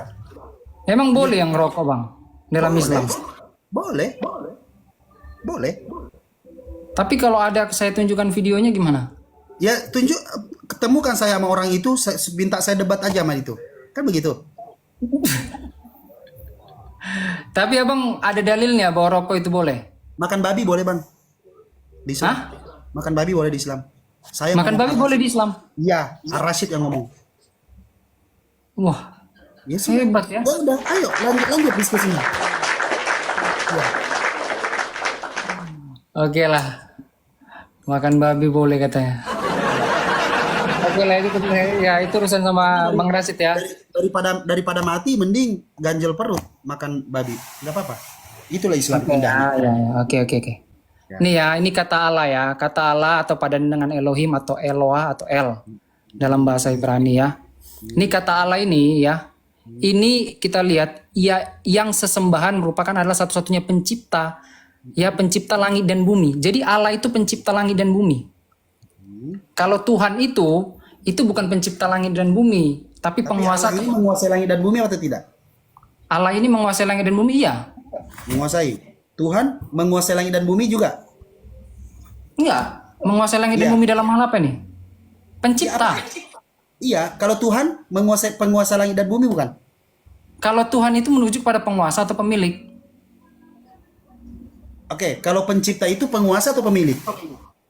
Kalau pencipta itu, Mm-mm. Allah itu maksudnya. Ya, enggak pencipta. Kan tadi penjelasannya itu Allah itu adalah pencipta langit dan bumi beserta Betul. sisa. Ah, Saya tanya, pada saat dia menciptakan, apakah dia juga pemilik? apakah waktu dia menciptakan dia pemilik? Mm-mm. Ya Apakah dia pemiliknya kepada kata Tuhannya. pemiliknya kepada Tuhannya? Oh, jadi Iya. yang kepemilikannya itu kepada kata Tuhannya. Betul. Makanya Di Alkitab itu secara bergantian antara kurios dan theos, antara Elohim. Ya, oke, oke. Pembelajaran baru nih, pembelajaran baru nih. Ya, itu secara bergantian. Kalau Allah itu adalah pencipta, diserahkan kepada Tuhan jadinya pemilik. Loh, bukan diserahkan kepada Tuhan, tetapi penggunaannya itu, ya kalau Tuhan itu kepada penguasa atau pemilik, bukan diserahkan. Oke. Tetapi Boleh dalam nggak? Alkitab memang ada perbedaan antara theos, ya kurios, Elohim, YHWH, itu ada perbedaan. Gitu loh. Dan Tuhan ini gelar, Nah, Yesus ini kan Tuhan. betul. Bapak ini tidak boleh dikatakan Tuhan. Allah Bapa nggak boleh dikatakan Tuhan. Bapak juga Tuhan. Udah Tuhan dia sekarang. Tadi bukan katanya. Siapa yang bilang Bapak itu bukan Tuhan? Allah itu siapa? Bapak atau bukan? Waduh, Allah itu pencipta. Ya, Bapak itu juga Allah. Bapak itu juga Allah. Ya, Nah, Bapak itu juga... pergantian itu sangat sering ketemu. sekali. Oke. Berarti Anda merujuk kepada prinsip Trinitas. Satu hakikat dapat dibedakan tapi tidak bisa dipisahkan. Allah, Iya. Bapak bukanlah anak, anak bukanlah Roh Kudus bukanlah Bapak, tetapi Allah adalah Bapak, Allah adalah anak, Allah adalah Roh Kudus. Begitu ya kan? Oke, pertanyaan saya, Bapak ini Allah dan Tuhan. Bapak ini Allah dan Tuhan. Iya, pemakaian itu secara bergantian. Kadang dipakai untuk Bapak, kadang dipakai untuk Yesus. Itu jelas sekali kok dalam Alkitab. Oh bisa, gantian. Loh, memang seperti itu narasi Alkitab. Nah, Makanya- apa yang dipakai Yesus ketika dia mati? Apakah Allah atau Allah yang mati atau Tuhan yang mati? Loh, itu Tuhannya yang mati. Oh, yang mati itu Jelas. Tuhan. Kenapa? Yang mati itu Tuhan. Bukan yang mati itu Tuhan. Maksudnya ada di dalam Alkitab yang mengatakan Tuhan itu mati. Padahal bukan Tuhan yang mati, tapi kemanusiaannya. Berarti lebih benar Alberto daripada kitab itu. Loh, bukan. Karena Tuhan itu gelar. Tuhan itu gelar. Iya. Emang Nabi Muhammad itu gelar atau bukan? Kenapa? Nabi itu gelar atau bukan? Gelar. Gelar itu bisa mati. Kami mengatakan Nabi Muhammad mati bukan kedagingan Muhammad mati. Berarti pensiun. Hah?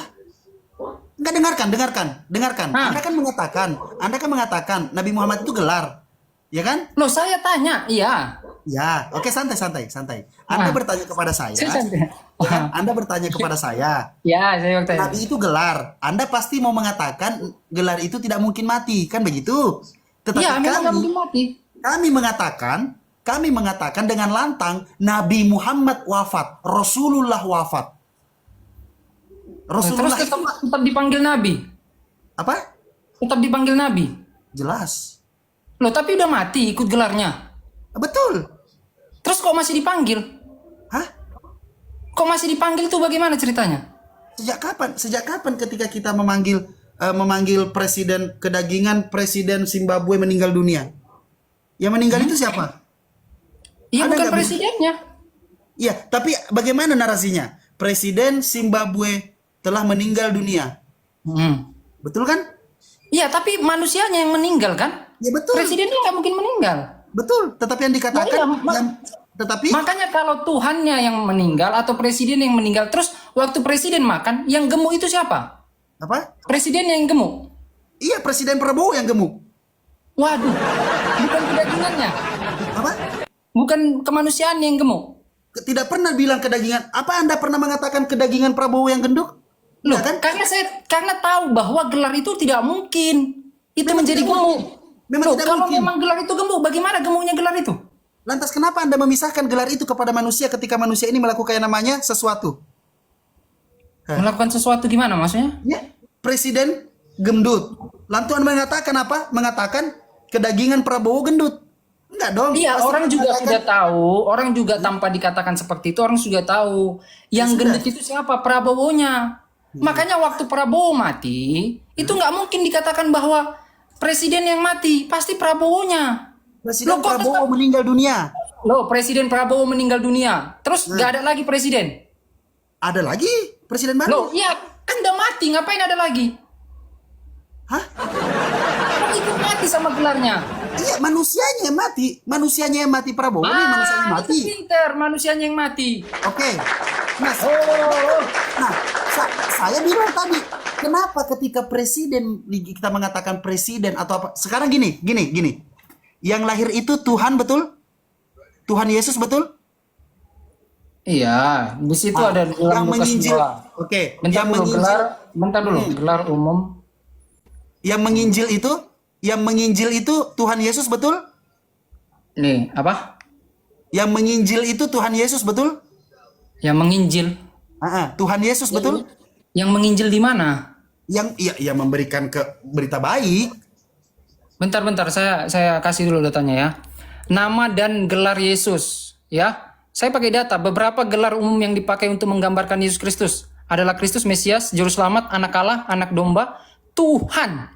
Tuhan di sini gelar. Makanya aneh lah Tuhan itu mati. Nggak ada rumusan Tuhan itu mati. Makanya saya baru dengar nih ada rumusan Tuhan mati. Kalau gelar itu, begini, setahu saya gelar itu bisa dicabut. Kalau gelar itu mati tidak mungkin. Oke, siap. Dicabut ya bisa. Pada saat binatang ini disalib atau dia mati, di mana dia menghapuskan dosa? Apakah binatang ini pada saat disalibkan atau pada saat dia mati? Binatang. Iya. Apa hubungan? Maksudnya binatang apa, Bang? Lo katanya tadi gelarnya. Lah gimana sih? Saya membahas gelarnya bahwa Tuhan yang disalibkan atau Tuhan yang mati, Anda tidak menerima. Anda menjelaskan kepada saya bahwa Saya Yesus itu menunjukkan adalah bahwa anak Tuhan domba. itu gelar. Ya gelarnya itu anak domba kan? Salah satunya kan? Iya, terus? Ya sudah. Iya, Maka kita saya fokusnya ambil- kemana sih? Ke Tuhannya atau ke anak dombanya? Wah lah. Gini, Anda kan berbicara tentang Tritunggal. Lalu saya mengatakan yang mati ini Tuhan atau bukan? Tadi Anda mengatakan, iya yang mati itu Tuhan. Di dalam Bible bla bla bla. Ya sudah, sebenarnya saya sudah mau pahami. Oh ya udah. Kristen memahami Tuhan yang mati. Selesai. Kan begitu. Nggak ada Kristen memahami Tuhan yang mati. Nih, dalam Filipi nih, ya. Dalam Filipi, itu udah jelas sekali. Ya, Filipi. Nah, Bentar. makanya Anda tidak Bentar mau. dulu, Bang. Sebentar, Saudara Alberto. Saya pakai Anda data, tidak mau- Bentar, Abang. Iya. Nih, Filipi 2 ayat 8. Dalam keadaan sebagai manusia. Sebagai manusia, bukan ke Tuhan, kan? Ia telah merendahkan dirinya dan taat sampai mati, bahkan sampai mati di kayu salib. Makanya orang Kristen itu terlalu pintar untuk bisa membedakan mana yang mati, mana yang tidak mati. Loh, gelar itu nggak mungkin mati dong. 1 Korintus 11 nomor 26 sekalian deh. Kalau suka. Oke. Ya. 1 Korintus. 1 Korintus 11 nomor 26. Oke. Terus 11 nomor 26. Ini nggak ada ketauhidannya, ketertunggalannya nggak ada ini masuk. Oke. Kan gitu. Oke, terus Saya kenapa tidak di keluar sini? kemana-mana. Oke, sebab setiap kali kamu makan roti dan minum cawan ini, kamu memberitakan kematian Tuhan sampai Ia datang. Nah, Pertanyaannya, Anda tadi tidak mau memberitakan kepada saya bahwa yang mati itu Tuhan. lah karena Tuhan itu gelar. Lah, Makanya terus kalau Tuhan coba itu baca. gelar, cocoklah bahwa kalau Tuhan itu gelar, cocoklah bahwa Tuhan itu nggak mungkin mati. Makanya yang di sini berarti memperingati kematian apa? Kematian kemanusiaannya. Oke, berarti Loh, 1 gimana? Korintus 11. Waduh, kamu salah karena ya. gini loh. Ya. Saya tahu narasi tentang Tuhan mati itu ada dalam Alkitab. Tetapi karena kami terlalu pintar sehingga kami tahu bahwa gelar itu nggak mungkin mati. Sebentar, mana sih? Makanya saya saya minta data ini. Di mana? Bentar dulu. Di mana bahwa gelar itu bisa mati? Tunjukkan kepada saya. Di mana gelar itu bisa mati? Tunjukkan kepada saya. Gelar itu tidak bisa mati. Saya Lah cuma mau- sudah, itu pinter. Berarti makanya nggak mungkin mati kan? Memang. Memang. Makanya Lah ya saya- sudah. Terus ngapain ditunjukkan 1 Korintus? Oke, pertanyaan saya, Anda setuju tidak ketika saya mengatakan presiden Zimbabwe telah meninggal dunia? Loh iya, tapi presidennya nggak mati kan? Ya, sudah selesai. Setuju atau tidak kata-kata Presiden Prabowo telah meninggal dunia? Iya, tetapi Oke, stop.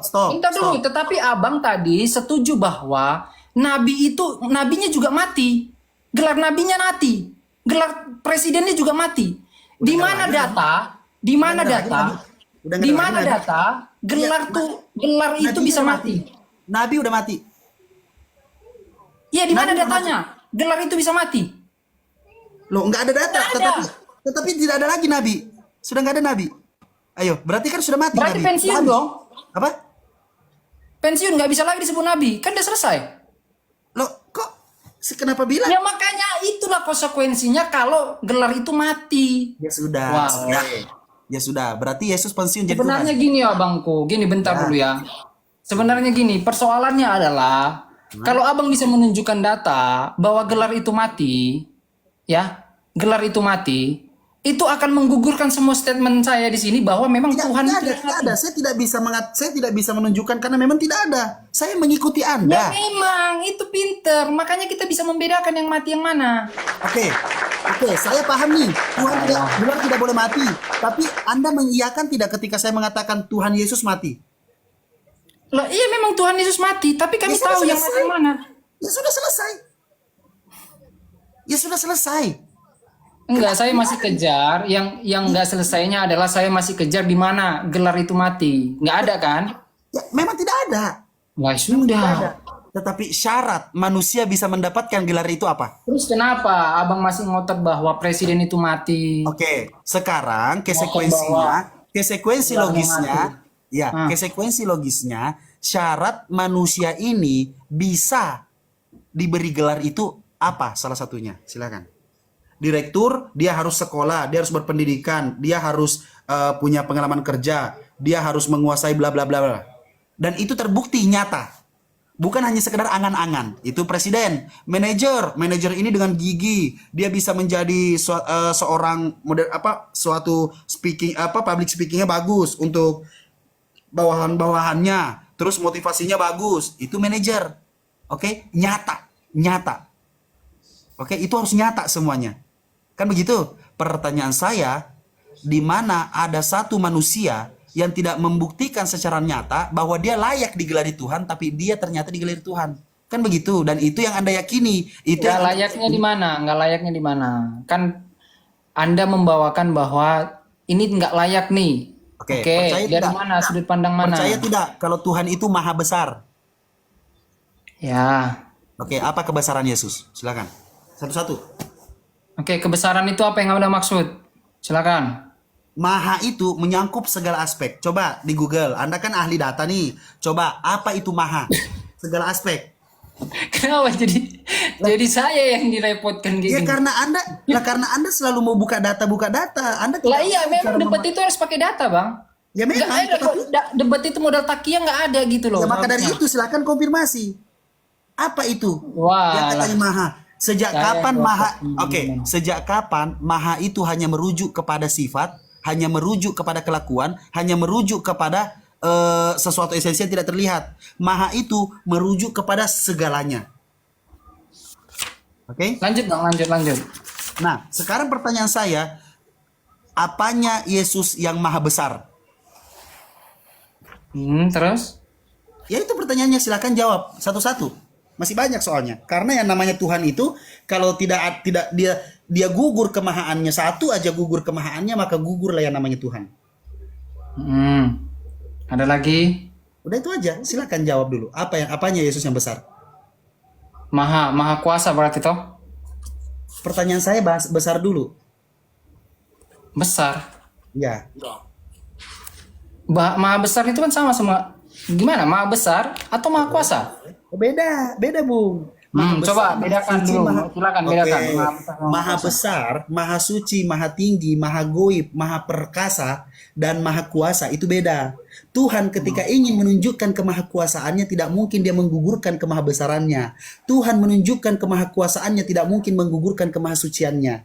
Tuhan untuk menunjukkan kemahakuasaannya tidak mungkin dia menggugurkan kemahasuciannya.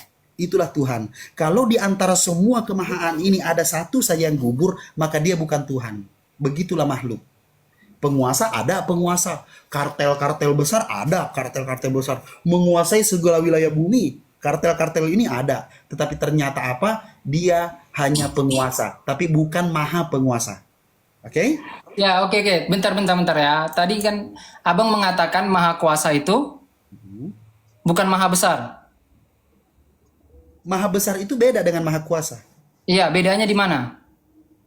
Loh, kekuasaan itu adalah melingkup segala sesuatu apa yang dia kuasai. Tetapi kebesaran itu adalah sesuatu yang tidak bisa dijangkau oleh mata. Tidak dapat dijangkau itu seperti apa? Ya sesuatu yang astagfirullahaladzim ya Allah. Kok kita jadi Lo harus jelas. Bukan jelas, maksudnya kok agak nggak ngerti aja. Loh, menurut saya maha kuasa itu ya dan maha besar itu sama. Kenapa? Karena bagaimana dia menunjukkan kemahakuasaannya itu? Ya, bagaimana dia menunjukkan kemahabesarannya itu dengan dia maha kuasa. Ada kuasa yang dilakukannya. Oke, nggak apa-apa. Saya coba menerima ya. Saya coba menerima. Apakah maha kuasa itu sama dengan maha suci? Suci beda. Ah, mantap. Kalau Tunjukkan suci saya tahu kesucian itu Yesus. beda. Tunjukkan kesucian Oke. Yesus. Apa? Tunjukkan kesucian Yesus. Walah, kemana-mana lagi. Loh, untuk bisa mencakup dulu kalau sudah selesai di sini baru kita paham Tritunggal. Kesucian apa? Dalam hal apa ini? Maksudnya? Maha, dalam hal maha. Kalau cuma Dalam suci, kalau cuma suci, saudara Albert bisa mensucikan diri dengan cara dibaptis atau mandi atau apa Nggak itu. ada maha itu. Kesucian diri itu gimana sih? Hah? Apa sih? Makanya gini deh, kita satu-satu aja deh. Abang sebenarnya bertanya tentang apa? Kalau maha kuasa, nih. Kalau maha kuasa saya bisa kasih tunjuk ya. Ini tentang Yesus nih. Ya, makanya saya bilang maha besar, maha itu apa sih? Nih, maha hadir, maha tahu, maha kuasa. Ya, Yesus memiliki semua otoritas di surga dan di bumi. Matius 28 ayat 18. Ia memiliki kuasa mengampuni dosa. Itu menunjukkan dia maha kuasa. Segala sesuatu hanya Allah dapat melakukannya. Markus 2 ayat 5 sampai 7, 8 10 selesai. Jadi tadi kita Follow nih ke teman-teman. di situ tadi tidak ada maha suci, maka saya tidak usah bahas maha suci ya. Oke, sepakat ya. Saya tidak usah bahas maha suci karena di situ ada datanya tidak ada maha suci. Anda menjelaskan Yesus itu adalah maha, dia memiliki juga maha. Pertanyaan saya, Yesus tahu hari kiamat atau tidak? Tahu dong. Di mana ayatnya? Yesus berbicara tentang hari kiamat. Oke. Dia tahu tentang hari kiamat. Ya karena dia maha tahu. Betul. Ya, nih. Yesus mengetahui apa yang ada di dalam hati manusia. Ya ini maksudnya. Dan oleh karena itu dia mempercayai dirinya pada manusia. Yohanes 2 ayat 25. Ia memberitahukan pada masa lalu perempuan Samaria walaupun ia belum pernah bertemu dengan dia sebelumnya, murid-muridnya mengetahui dan bentar ya. Murid-muridnya ya mengetahui kemahatauannya. Yohanes 16 ayat 30. Ada banyak lagi prediksi tentang kematian dan pengdemokrasian kemahatauannya. Ya, itu dalam Matius 16 ayat 21. Itu menunjukkan dia maha kuasa. Perempuan Samaria waktu didatangi, dia tahu kamu bukan hanya punya satu suami. Ya, kalau dia bukan Allah, kok dia tahu gitu loh. Itu berbicara. Oke. Gak apa-apa, sambung aja. Ya udah, kalau Anda semoga Anda ingat tadi apa yang Anda baca ya. Karena Ingat. Yesus Maha Tahu. Yesus Maha Tahu, kan begitu? Di follow-follow dulu teman-temannya ya. Terus Follow dulu teman-teman. Semangat. Tepuk tangan dulu buat Tuhan. Ibrani 5 nomor 7 deh. Silakan. apa? Ibrani 5 nomor 7. Ibrani 5 nomor 7 kenapa? Silakan dibaca. Aduh. Susah memang. Ini saya belum nggak bisa bertanya lagi berarti. Bisa. Saya baru 8 bertanya. Tapi kalau itu sudah selesai, baru 8. Saya hitung, Bang. Saya itu orangnya. Oh. Saya itu. Iya, saya tahu. Saya tahu. Ini sama akan ngitung. Betul. Anda akan bertanya begini, makanya saya hitung. Itulah makanya Edis selalu kapok diskusi dengan saya. Karena Walah, setiap. jangan bobo Edis. Nah, Anda Ibrani tadi bawa apa? Ustadz boleh. Ayo. Kenapa? Anda tadi bawa Ustadz boleh. Lah oke, di mana Edis takut? Silakan tunjukkan buktinya. Kenapa? Di mana Edis takut? Oh, balik lagi. Data kan? Makan. Ya. Semoga Anda bisa melihat dengan lantang ya. Ya, silakan. Nah, Harus ada ya pernyataan kalau Edis takut nurunin ya. orang itu takut atau apa namanya? Loh, itu belum tentu takut. Oh, ya udahlah kalau gitu nggak usah saya tunjukin dah. Lanjutlah diskusi kita. Iya. Loh, harus Edis ada terbaik lah pernyataan pokok. eksplisit Iya, dong iya. dia takut. Oke. Ah? Ya harus ada pernyataan eksplisit bahwa dia takut sama kamu, Bang. Oh gitu. Loh iya, semua nggak bisa itu Oh, langsung. ya udah. Ya Itu udah, ya namanya udah. menafsirkan. Betul. Loh, baru Ya belum sudah. tentu terjadi seperti itu. Siap, siap. Kabur, mundur dari perdebatan, ngomong pelan-pelan udah capek, ngomong pelan-pelan alasan ini itu bukan takut namanya. Tepuk tangan buat Elohim. Lanjut Bang, makanya Bang. Bang. Ya. Saya cuma mengatakan sedikit, makanya Edis selalu tidak pernah membuat saya bertahan lama di komalnya. Karena Bisa beginilah nggak saya ada kalau diskusi. bisa nggak ada kemungkinan bahwa abang itu, ya, tidak ada ini data, makanya dia malas atau tidak berbelit-belit. Bisa nggak ada kemungkinan seperti itu? Oke, syarat-syarat saya diturunin itu kira-kira apa? Menurut Anda kenapa Edis tidak, kalau Edis tidak takut dengan saya, kenapa saya diturunin? Apakah saya Lah yang ngomong saya bilang, terus? ya udah saya yang bilang tadi, berbelit-belit, Hmm, ya, terus tidak ada data, hmm. bisa jadi. Oh, Makanya bisa saya jadi. bilang itu. Ya udah, saya tunjukin saudara ya. Silahkan. Ya, saya tunjukin. Berbelit-belit. Dan apa tadi itu? Darah Yesus. Luar biasa saudara terkasih satu ini. Mantap. yang Dev yang bagus Dim, Entahlah, kita ikutin bicara aja. ruang TikTok atau ruang umat. Langsung aja kelamaan ini. Langsung aja di. Enggak, berarti Muhammad nggak perlu didengar sama umat muslim. Loh, bukan benar katakan itu. Ya kau di bawah sana. Ya kau di bawah sana. Nah, saya karena tunggu. enggak. Oke. Apa? Saya ulangi ya. Edis bertanya, apakah Allah memimpin umat Islam? Saya bilang tidak. Nah, udah bingung tuh, bingung. Dia bingung ngomong. Apakah Allah memimpin umat Islam? Saya Ar-Rasyid mengatakan tidak. Nabi Terus Muhammad siapa yang memimpin? Allah tidak, nggak usah dulu, jangan kemana-mana. Nah inilah kamu, ketika mendengarkan sesuatu yang menurut kamu, menurut kamu, kok begini, langsung kau tanyakan. Tidak begitu, begini, saya ajarkan kamu diskusi. Ya, saya ajarkan. Ketika kamu mendengarkan narasi-narasi, jangan kamu langsung tanyakan di luar tema. Beginilah caramu Alberto sebenarnya dari tadi. Ketika kamu diskusi, ada orang berbicara, menjelaskan Saya segala dari tadi. sesuatu. Wal. Fokuskan sebentar, fokuskan pemikiranmu kepada tema. Jangan fokuskan kepada saya salah ngomong, saya salah sebut, saya salah ucap, lalu kau tanyakan. Tidak begitu cara diskusi. Fokus kepada otakmu itu, fokuskan tema, lalu lihat jawaban saya. Itu baru diskusi. Kalau kamu beda Alberto, ketika kamu tidak mampu untuk yang namanya fokus kepada tema, menurut kamu saya salah ngomong, menurut kamu saya salah dalil, kamu langsung Gimana tanyakan. saya nggak sesuai dengan tema? Coba. Walah, dari tadi. Tadi barusan kamu meminta saya tuh ini baru aja. Kamu meminta saya tunjukkan video Edis. Kenapa malah Lah, kamu yang tanya? Abang yang mengatakan, ingat kata-kata, inilah justru Edis yang membuat dia takut kepada saya. Betul. Loh, abang menarasikan seperti itu, ya saya terpancing. Ya, di mana buktinya? Oke, buktinya Lah, saya makanya buktikan. kalau memang itu tidak persoalan kita, ngapain itu dibawa-bawa? Saya buktikan. Lucu asli. Saya buktikan. Oke, saya buktikan. Harusnya Kalau nggak usah memang- dong dikeluarkan statement itu. Bagaimana sih? Karena kita sudah kemana-mana diskusinya di awal saja, saudara. Kemana-mana. Anda tadi sudah membawa yang namanya Ustadz, tapi kenapa kan begitu? Lalu saya mengatakan beginilah Loh, memang Edis. datanya seperti itu. Kenapa? Ya memang, ya Ustadz itu berbeda dengan pemahaman abang. Ya sudah, betul. Maka dari itu saya bilang, beginilah Edis, makanya saya keluarkan juga. Iya, beginilah Edis, makanya takut dengan saya. Gitu. Kan sama toh, itu doang kok.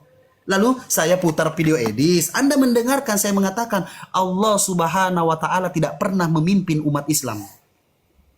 Yang memimpin umat Islam itu adalah siapa? Adalah Nabi Muhammad SAW. Tetapi pertanyaan Edis, umat Islam mendengarkan Nabi Muhammad tidak? Saya bilang tidak. Saya diturunkan. Ayo, di mana salahnya saya diturunkan ke saya jawab begitu? Coba. Siapa yang takut? Edis pemberani, Edis jago. Tapi tidak masalah. Lanjut. Silakan. Jadi lupa kan temanya? Silakan. Apa yang Anda mau bahas sekarang? Apalagi? Iya. Nggak usah lah, nggak usah PK. Kenapa? Nggak usah PK, apalagi? Udah. Mau Saya yang bertanya atau abang? silakan bertanya. Saya sudah bertanya 8 kali, saya pikir itu sudah cukup. dan Anda menjawab ya tidak masalah, kan itu. Anda bertanya, nanti saya compare setiap pertanyaan Anda. Nah sekarang gilirannya begini, kita head to head. Ketika Anda bertanya, saya akan mengcompare setiap jawaban saya. Begitu. Oke Bang, di dalam saya kan kalian kan ada 20 sifat ya, Allah itu betul? 99. Sifatnya. 99. Ya, terus ada nggak sifat kekalnya? Kenapa? Jelas. Sifat kekal. Jelas. Oke, terus ada nggak makhluk yang sifatnya kekal juga? Makhluk sifatnya kekal? Tidak ada. Nggak ada makhluk yang sifatnya kekal. Sepengetahuan saya tidak ada. Tetapi di dalam perdebatan tunjukkan ya. ulama, sebentar penjelasannya. Tetapi di dalam perdebatan ulama masih menjadi perdebatan apakah Al-Quran itu makhluk atau bukan. Itu satu.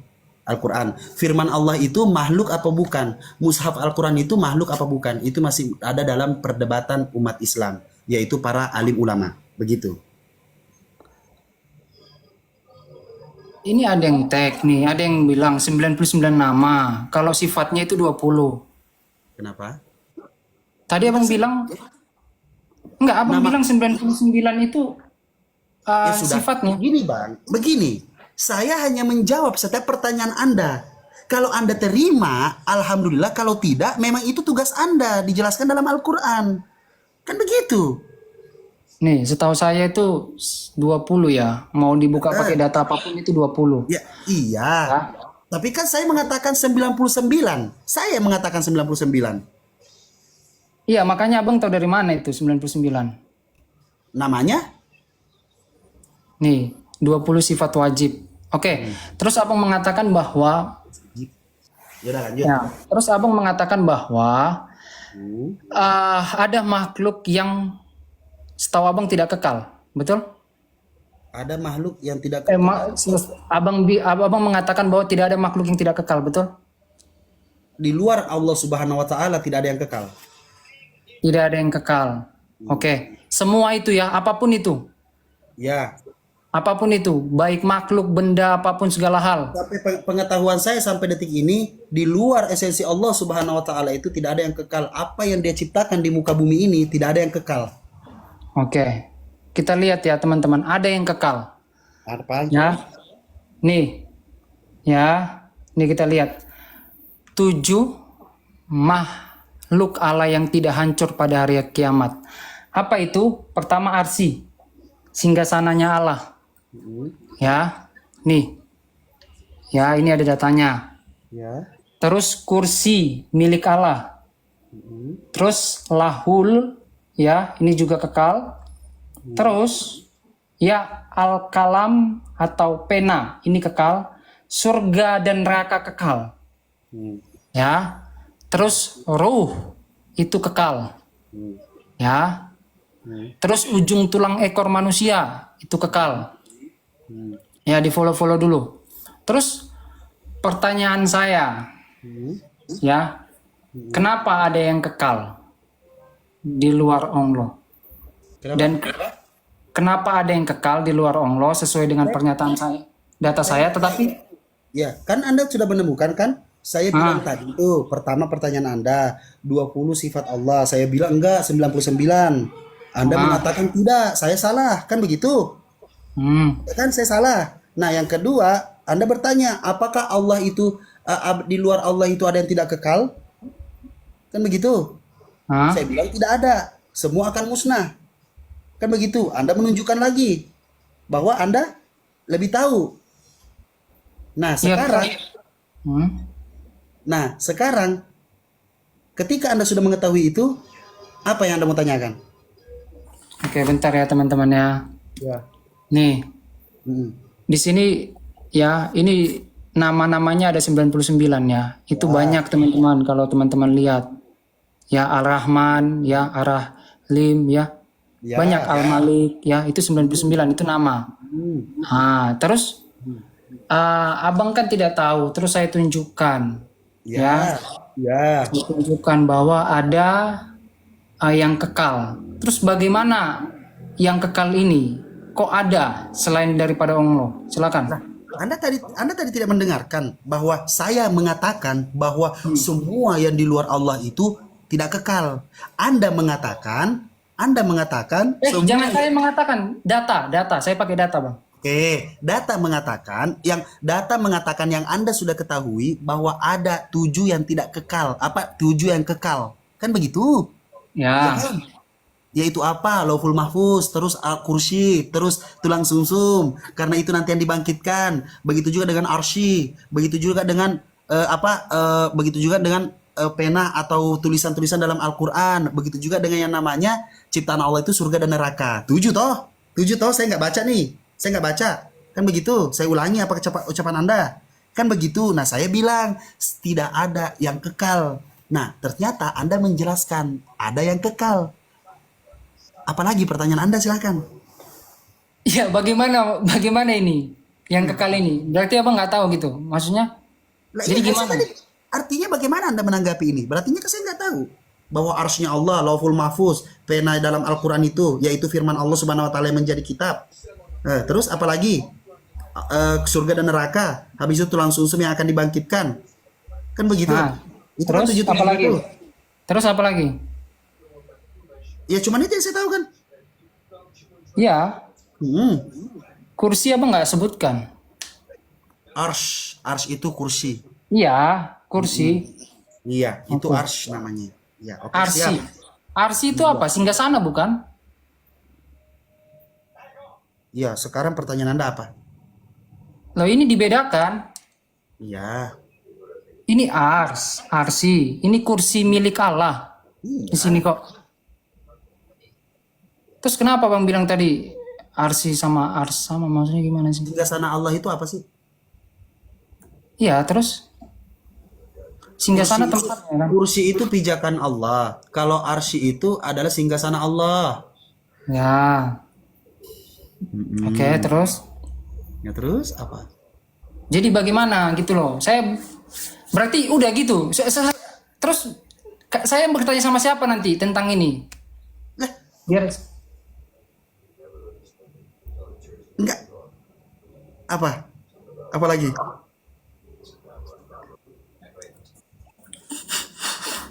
Coba ngomong, tanggapi. Apa yang terjadi sekarang? enggak, Abang kan Islam nih. Abang nggak tahu tadi tentang ini. Sekarang tahu toh?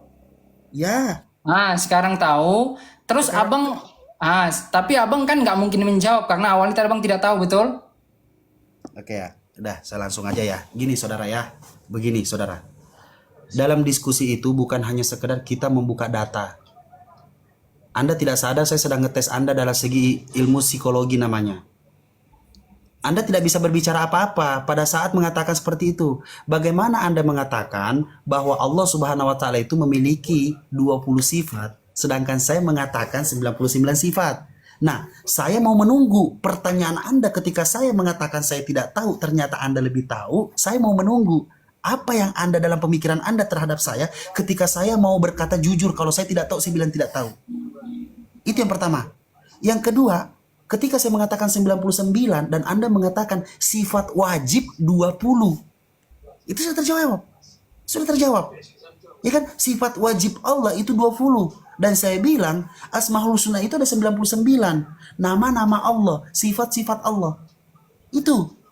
Oke, tapi Anda dengan kekeh mengatakan 20. Kan begitu? Nah, yang kedua Anda mengatakan apa itu Bukan bekal? saya, Bang. Data.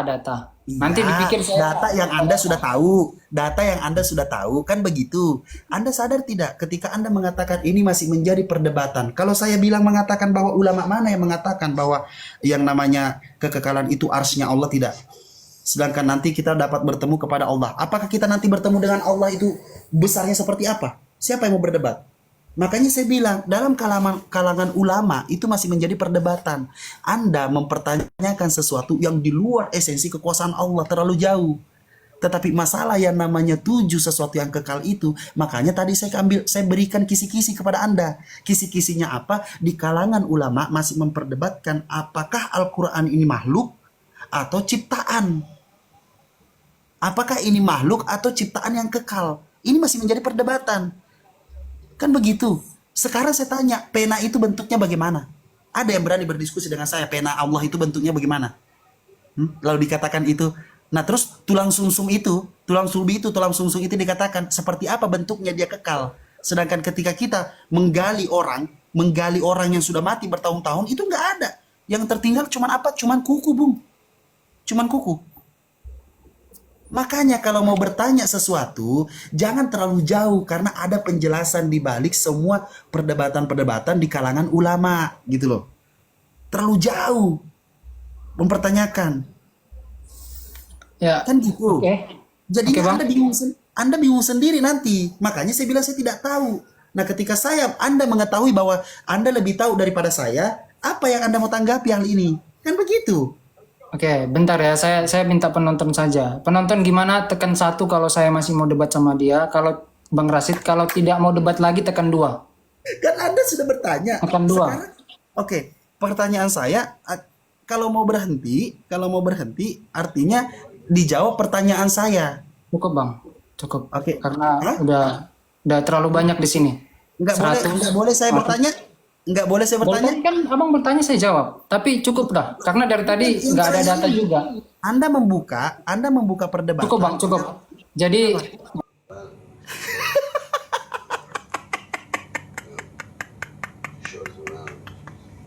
Lagian